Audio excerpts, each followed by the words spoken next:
മിനിഞ്ഞാന്ന് മൗലാന മസൂദ് അസറിൻ്റെ സഹോദരിയായ സാദിയ അസർ, അവരുടെ ഭർത്താവ് യൂസഫ് അസർ ഓപ്പറേഷൻ സിന്ദൂറിൽ കൊല്ലപ്പെട്ടു. ഒക്ടോബർ 8-ാം തീയതി അവരൊരു സംഘടന ഉണ്ടാക്കി, സ്ത്രീകളുടെ സംഘടനയാണ്. ചാവേറായിട്ട് സ്ത്രീകൾ ഇന്ത്യയിലേക്ക് വരാൻ പോകുകയാണ്. ഇന്ത്യയിലെ സ്ത്രീകളുടെ സിന്ദൂരം സ്ത്രീകൾ തന്നെ, പാകിസ്ഥാനി സ്ത്രീകൾ തന്നെ മായ്ച്ചു കളയുമെന്നാണ് പറയുന്നത്. അതായത് പുരുഷന്മാർക്ക് ചെയ്യാൻ പറ്റാത്ത കാര്യം സ്ത്രീകൾ ചെയ്യും, ഇന്ത്യയിലേക്ക് നുഴഞ്ഞു കയറും, ഇവിടെ ചിഹ്നം ഭിന്നമാക്കി കളയുമെന്നാണ് പറയുന്നത്. സംഘടനയ്ക്കൊരു പേരും കൂടെ അവർ കൊടുത്തിട്ടുണ്ട്, ജമാത്ത് ഉൽ മോമിനാത്ത് എന്നാണ് പേര്. ജെയ്ഷെ മുഹമ്മദിൻ്റെ സ്ത്രീ വിഭാഗം എന്നാണ് പറയുന്നത്. അവർ തയ്യാറെടുത്തുകൊണ്ടിരിക്കുകയാണ്. ഇവിടെ കീഴിൽ ഇങ്ങനെ മരിക്കപ്പെട്ട അല്ലെങ്കിൽ കൊല്ലപ്പെട്ട ധാരാളം കമാൻഡർമാരെയും മറ്റും സഹോദരിമാരും ഭാര്യമാരും ഒക്കെയുണ്ട്. അല്ലെങ്കിൽ കോളേജിൽ പഠിക്കുന്ന, അവർക്ക് യഥാർത്ഥത്തിൽ സൗകര്യങ്ങൾ കിട്ടാത്ത പെൺകുട്ടികളെ ഞങ്ങളുടെ ഒപ്പം വരികയാണെങ്കിൽ ഞങ്ങൾ നിങ്ങൾക്ക് വിശുദ്ധ നാട് കാണിച്ചു തരാം, സ്വർഗത്തിലേക്ക് നേരിട്ട് ഡയറക്റ്റ് പാസ്പോർട്ട് കൊടുക്കാമെന്നൊക്കെ മസ്തിഷ്ക പ്രക്ഷാളനം നടത്തി അവരെയുമൊക്കെ ഉൾപ്പെടുത്തിയിട്ടുണ്ട്. ഇങ്ങനെ ഒരു സ്ത്രീകളുടെ സംഘടന രൂപപ്പെടുത്തി ഇന്ത്യയെ ടാർഗറ്റ് ചെയ്തുകൊണ്ട് ഇവർ പ്രവർത്തിക്കുമ്പോൾ ഭാരതീയരായ നമുക്ക് ഇത് കാണുമ്പോൾ തോന്നുന്ന വികാരം എന്താണ്? ശരിക്കും ചേച്ചി, ഈ ജെയ്ഷെ മുഹമ്മദ് എന്ന് പറയുന്ന ഒരു ഭീകരവാദ തീവ്രവാദ സംഘടന പാകിസ്ഥാൻ കേന്ദ്രമാക്കി പ്രവർത്തിക്കുന്നു. നമ്മുടെ പാർലമെൻറ്റ് ആക്രമണം നടത്തിയത്, പുൽവാമ ആക്രമണം നടത്തിയതിനകത്തൊക്കെ തന്നെ ഈ ജെയ്ഷെ മുഹമ്മദിൻ്റെ സ്ഥാപകനായ മസൂദ് അസറാണ് പങ്കാളിത്തം വെച്ചത്. അതുകൊണ്ട് തന്നെ മസൂദ് അസർ നമ്മുടെ ഹിറ്റ് ലിസ്റ്റിൽപ്പെട്ട ഒരാളാണ്. നമ്മൾ ഓപ്പറേഷൻ സിന്ദൂർ മെയ് 7-ാം തീയതി നടത്തുന്നു. ഓപ്പറേഷൻ സിന്ദൂർ നടത്തുന്നതെന്ന് പറഞ്ഞാൽ പാകിസ്ഥാൻ്റെ ഉള്ളിൽ 100 കിലോമീറ്ററോളം അകത്തേക്ക് ചെന്നിട്ട് ബഹാവൽപൂർ എന്ന് പറയുന്ന മേഖലയിൽ ആക്രമിക്കുന്നു. അവിടെയാണ് ഈ മസൂദ് അസറിൻ്റെ ആസ്ഥാനം എന്ന് പറയുന്നത്. ഈ മസൂദ് അസറിൻ്റെ ആസ്ഥാനത്തിന് നേരെ നടത്തിയ ആക്രമണത്തിൽ അയാളുടെ കുടുംബത്തിലെ 10 പേർ കൊല്ലപ്പെട്ടു. ചിഹ്ന ഭിന്നമാക്കി എന്നാ പറയുന്നത്. അതെ, 10 പേരെന്ന് പറഞ്ഞാൽ ഈ അസറിൻ്റെ മൂത്ത സഹോദരി, ഭർത്താവ്, അനന്തരവൻ, 5 കുട്ടികൾ, ഇവരെല്ലാം കൊന്നു. കൂടാതെ ഇയാളുടെ സഹോദരിയായിട്ടുള്ള ഈ സാദിയ അസറിൻ്റെ ഭർത്താവ് യൂസഫ് അസർ എന്നാണ് പേര്, അയാളും കൊല്ലപ്പെട്ടു. അപ്പോൾ സ്വന്തം ഭർത്താവിൻ്റെ മരണത്തിന് പ്രതികാരം ചോദിക്കാനായിട്ട് സാദിയ അസർ ഒരു വനിതാ ബ്രിഗേഡിനെ രൂപീകരിക്കുന്നു. പച്ച മലയാളത്തിൽ പറഞ്ഞ ഒരു വനിതകളുടെ ചാവേർ സംഘത്തെ രൂപീകരിക്കുന്നു. ഇതിനുള്ള നിർദ്ദേശം കൊടുത്തത് മസൂദ് അസറാണ്. മസൂദ് അസറിന് ഒരു സഹോദരനുണ്ട്, ഇയാളുടെ പേര് അൽ സെയ്ഫ് എന്നാണ്. അപ്പോൾ തൽഹ അൽ സെയ്ഫും മസൂദ് അസറോട് ചേർന്നിട്ട് ഒരു പദ്ധതി ആസൂത്രണം ചെയ്യുന്നു. സഹോദരിയുടെ അടുത്ത് നേതൃത്വം വഹിക്കാൻ പറയുന്നു. ഇവരെങ്ങനെ ആളുകളെ കണ്ടെത്തും? അപ്പോൾ ജെയ്ഷെ മുഹമ്മദ് എന്ന് പറയുന്ന ഭീകര സംഘടനയിൽ ഒരുപാട് തീവ്രവാദ നിലപാടുള്ള ആളുകൾ പ്രവർത്തിക്കുന്നുണ്ട്. അവരുടെ ഭാര്യമാരെ മുഴുവൻ ഇതിലേക്ക് റിക്രൂട്ട് ചെയ്യും. കൂടാതെ ഈ സാമ്പത്തികമായി ബുദ്ധിമുട്ടുള്ള ഒരുപാട് പ്രതിസന്ധിയുള്ള സ്ത്രീകളുണ്ട്, അവരെയൊക്കെ ഇങ്ങോട്ട് വഹിക്കും. കൂടാതെ നഗര കേന്ദ്രീകൃതമായ പ്രദേശങ്ങളിൽ വിദ്യാഭ്യാസമുള്ള സ്ത്രീകൾക്കിടയിലേക്ക് അവരെ ആകർഷിക്കാൻ കഴിയുന്ന, അല്ലെങ്കിൽ എന്താ പറയുന്നത്, മസ്തിഷ്ക പ്രക്ഷാളനം നടത്താൻ കഴിയുന്ന രീതിയിൽ സർക്കുലർ ഇറക്കും. എന്നിട്ട് മക്കയുടെയും മദീനയുടെയും ഒക്കെ ചിത്രങ്ങൾ വെക്കും. എന്നിട്ട് അവരുടെ പറയും നമുക്ക് ഒരുമിച്ച് നിൽക്കാമെന്ന് പറയുന്നു. ഈ ഒരുമിച്ച് നിൽക്കുന്നത് എന്തിനാ? ഇന്ത്യക്കെതിരെ ആക്രമണം നടത്തണം. അതായത് ഓപ്പറേഷൻ സിന്ദൂർ നടത്തി പാകിസ്ഥാന് നമ്മളൊരു അടി കൊടുത്തു. ഈ അടിക്ക് ഒരു തിരിച്ചടി അവർക്ക് കൊടുത്തേ പറ്റുള്ളൂ. അപ്പോൾ സാധാരണഗതിയിൽ ജെയ്ഷെ മുഹമ്മദ്, ലഷ്കർ എ തൊയ്ബ, ഹിസ്ബുൾ മുജാഹിദീൻ തുടങ്ങിയ ഭീകരവാദ സംഘടനകൾ അവരുടെ ജിഹാദി യുദ്ധത്തിൽ സ്ത്രീകളെ ഉൾപ്പെടുത്തില്ല. വേറെ വിദേശ രാജ്യത്ത് നടത്തുന്ന ആക്രമണങ്ങളിലും സ്ത്രീകളെ ഉൾപ്പെടുത്തില്ല. പക്ഷേ ബോക്കോ ഹറാം എന്ന് പറയുന്ന ഭീകര സംഘടന, ഐസിസ് എന്ന് പറയുന്ന സംഘടന, LTT, ഹമാസ്, ഇവരൊക്കെ സ്ത്രീകളെ ഉപയോഗിച്ച് ചാവേർ ആക്രമണം നടത്തും. എന്തിന്? പാകിസ്ഥാനുള്ളിലെ ബലൂചിസ്ഥാൻ മേഖലയിലേക്ക് സ്വതന്ത്രമാക്കാൻ വേണ്ടി പ്രവർത്തിക്കുന്ന ബലൂജി ലിബറേഷൻ ആർമിയുണ്ട്. അവരും സ്ത്രീകളെ ചാവരായിട്ട് ഉപയോഗിക്കും. ഇവിടെ ഇവർ യുദ്ധതന്ത്രം മാറ്റുകയാണ്. കാരണം ഇന്ത്യയുടെ അടുത്ത് ഒരു കാരണവശാലും പിടിച്ചിരിക്കാൻ പറ്റില്ല. അപ്പോൾ സ്വാഭാവികമായിട്ടും ജെയ്ഷെ മുഹമ്മദ് ഉൾപ്പെടെയുള്ള തീവ്രവാദ സംഘടനകൾക്ക് ഇന്ത്യയിൽ ചില മൊഡ്യൂളുകളുണ്ട്, അല്ലെങ്കിൽ എന്താണ്, സ്ലീപ്പർ സെൽസ് ഉണ്ട്. ഇവർ ഈ സോഷ്യൽ മീഡിയയിലൂടെ, വാട്സാപ്പിലൂടെ, അല്ലെങ്കിൽ മദ്രസ കൂട്ടായ്മകളിലൂടെ ഇവരുമായിട്ട് ബന്ധപ്പെടും. അങ്ങനെ ഈ സാദിയാസിൻ്റെ നേതൃത്വത്തിലുള്ള പുതിയ സംഘടന ജമാത്തുൽ മോമിനത്ത് എന്നാണ് ഈ പേരിട്ടത്. ഇവർ ഇന്ത്യയിലേക്ക് നുഴഞ്ഞു കയറുന്നു. അപ്പോൾ സ്ത്രീകൾ നുഴഞ്ഞു കയറിയാൽ നമ്മുടെ ശ്രദ്ധയിൽപ്പെടില്ല, അല്ലെങ്കിൽ ആർമി ശ്രദ്ധിക്കില്ല. ഇതാണ് ഇവരുടെ തന്ത്രം. അത് പണ്ടത്തെ കാര്യം. ഇപ്പൊ ആർമിയും ശ്രദ്ധിക്കും, ഇന്ത്യക്കാരും ശ്രദ്ധിക്കും. സിനുജി, ഇതിലൊരു വിരോധാഭാസം ഒന്ന് ആലോചിക്കൂ.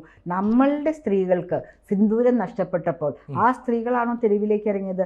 നമ്മളുടെ രാജ്യം ഒറ്റക്കെട്ടായി, നമ്മളുടെ ഭരണം ഒറ്റക്കെട്ടായി, മോദിജിയുടെ നേതൃത്വത്തിൽ എല്ലാവരും ഇറങ്ങിയിട്ടാണ് നമ്മളുടെ സ്ത്രീകളുടെ സിന്ദൂരം നഷ്ടപ്പെട്ടതിന് പ്രതികാരം ചെയ്ത്. അവിടെ ഒരു ഗവൺമെന്റ് ഇല്ല എന്നല്ല ഇതിൻ്റെ അർത്ഥം.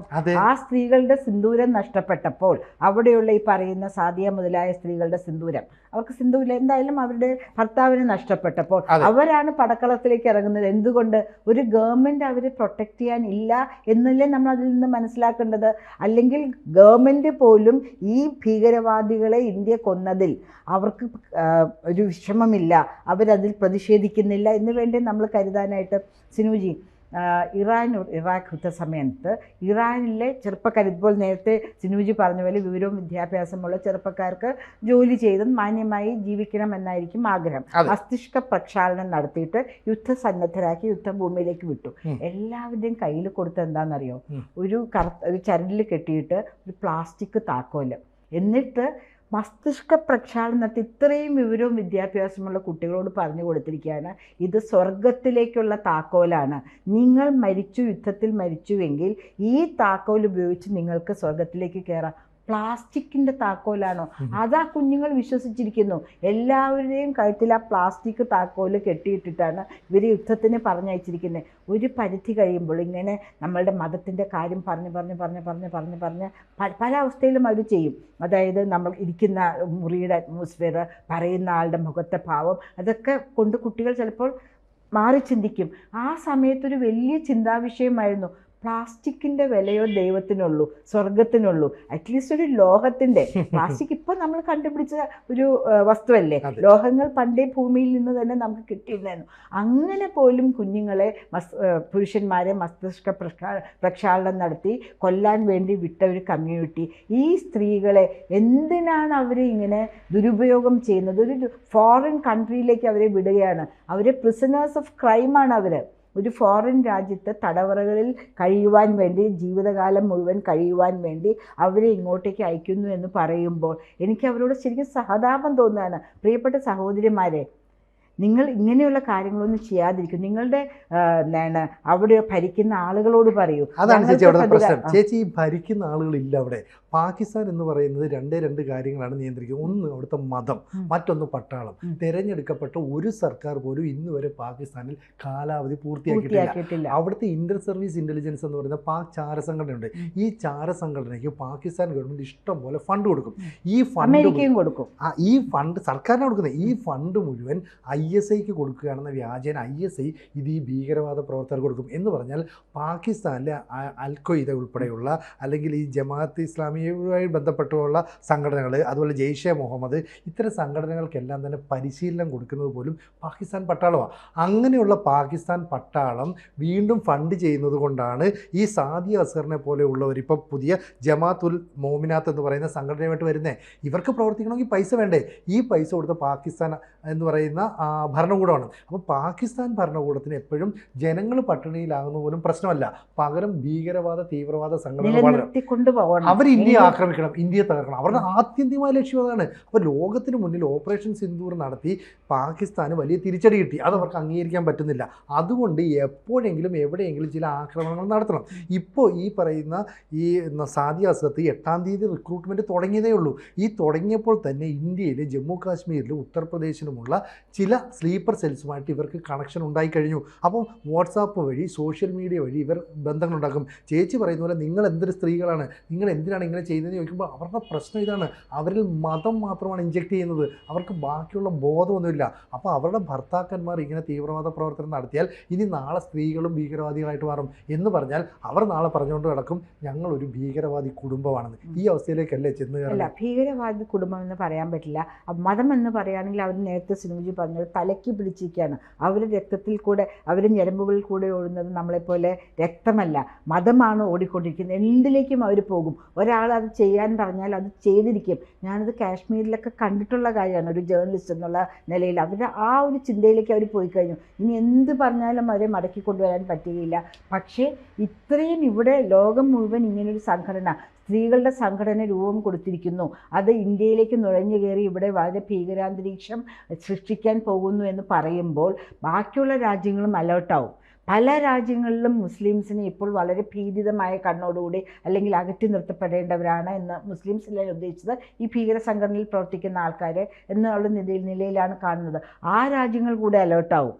ഇന്ത്യയിലേക്ക് തുടങ്ങുകയാണെങ്കിൽ ഇത്രയും സഹകരിച്ച് നിൽക്കുന്ന, ഇത്രയും നമ്മളെന്താ പറയുന്നത്, എല്ലാ കാര്യങ്ങളിലെയും അബ്സോർബ് ചെയ്യുന്ന ഒരു രാജ്യത്തിലേക്ക് ഇവർ കയറി വരുന്ന, ഇവിടെ ഭീതി അന്തരീക്ഷം ഉണ്ടാക്കുകയാണെങ്കിൽ നാളെ ഞങ്ങളുടെ രാജ്യത്തിലും ഇത് സംഭവിക്കില്ലേ? ഞങ്ങളുടെ രാജ്യത്തിലേക്ക് കയറി വന്ന് ഞങ്ങളുടെ പൗരന്മാരെ കൊന്നു കഴിഞ്ഞാൽ ഞങ്ങൾ റിറ്റാലിയേറ്റ് ചെയ്യുമ്പോൾ ഇങ്ങോട്ടേക്ക് ഈ സ്ത്രീകൾ കയറി വരികയില്ലേ എന്ന് അവർ ആലോചിക്കില്ലേ?